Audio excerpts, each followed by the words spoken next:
Let us discuss the exercise problems. Problem number 3 of your unit number 1 electrostatics. The problem is 5 identical charges Q are placed equidistant on a semicircle. So I have 5 different charges placed in a semicircle, and another point charge Q is kept at the center of the circle of radius R. So in this semicircle you have the radius, and in the center point of this radius, in the center point of this semicircle, you have one more charge called small q. So this charge is small q. All the other charges are identical charges, so it is of all same values, which is of capital Q. Charge value is capital Q for all the other 5 charges. So what you have to calculate is calculate the electrostatic force experienced by the charge small q. You have to calculate the electrostatic force Fe value at this charge small q. So you have n number of charges, multiple charges, you have to calculate the electrostatic force. So you have to go into the concept called superposition principle when you have multiple charges. So according to superposition principle, the total electrostatic force acting is adding up all the other separate forces. It is due to 5 charges. So F1, F2, F3, F4 and F5.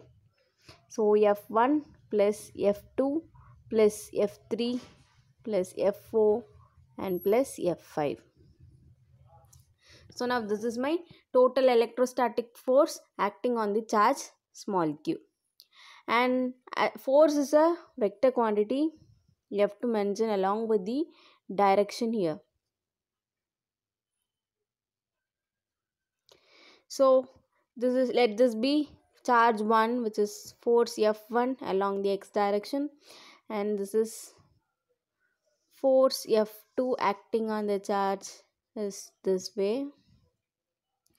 This is force F3 and this is force F4. It goes like this, and this is force F5 towards this direction. So this F5 is in the vertical way, so it is vertical component. F2 is in the horizontal component, and F1 this way, it is in the again vertical component. So F1, F3, F5 are as such, whereas this particular F3 and F4 and F2 make some angle. So you have to resolve that particular force into two components, which is my horizontal and vertical component. So for F4 it is like this.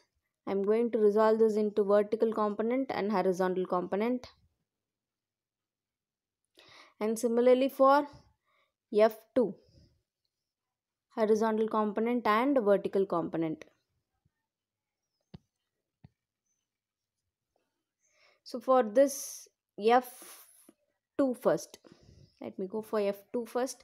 For F2, this is my horizontal component, which is F2 cos theta, and the vertical component is in the downward direction. It is F2 sin theta. And for the force F4, when you resolve into vertical and horizontal component, the horizontal component is again in the same direction, F4 cos theta, and the vertical component in the upward direction, it is F4 cos sin theta. So as it is the opposite way to F4, it should be minus F2 cosine theta here. Okay, so now instead of this F2 and F4, write it with the component representation. So when you write it that way, my total force F total becomes F1 plus F2 cos theta minus F2 sin theta plus F3 plus F4 cos theta plus F4 sin theta and plus F5. So all the force values are same here. So let me write it as simply F cos theta, as all the charge values is same. F sin theta plus F cos theta plus F sin theta and plus F5.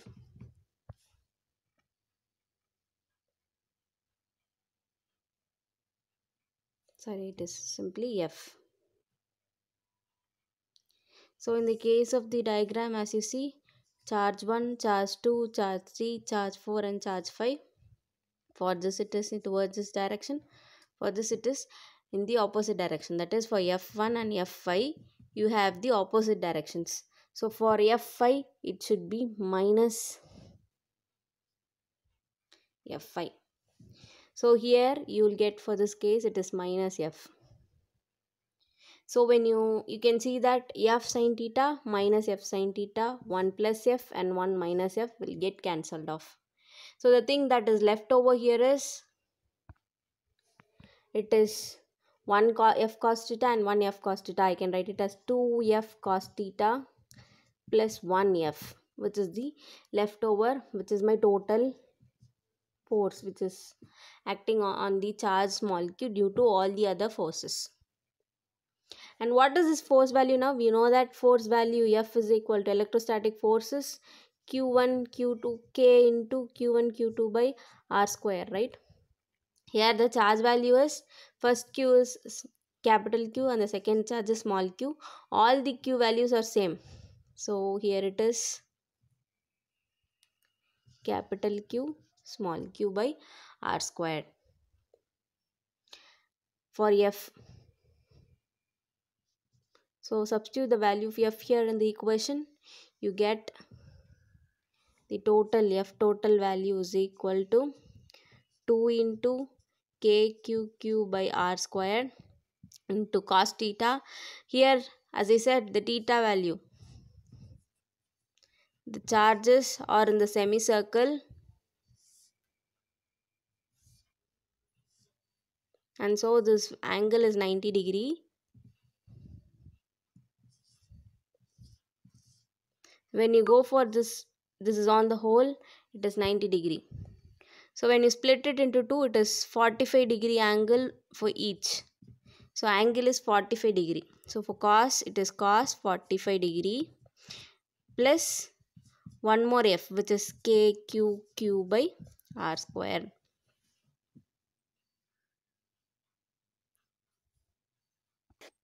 So it is F total equal to 2 KQQ by R square cos 45 plus KQQ by R square. This cos 45 value is 1 by root 2. So you can write it as 2 into KQQ by R square into 1 by root 2 plus KQQ by R squared. You can write this 2 as, split this 2 and write it as root 2 into root 2. So this can be written as, this 2 can be written as root 2 into KQQ by R squared into 1 by root 2 plus KQQ by R squared. So one of the root 2 and one root 2 will get cancelled off. I have this KQQ as common. So KQQ by R square is common, root 2 plus 1, which is my total force acting on the charge small q due to all the other charges.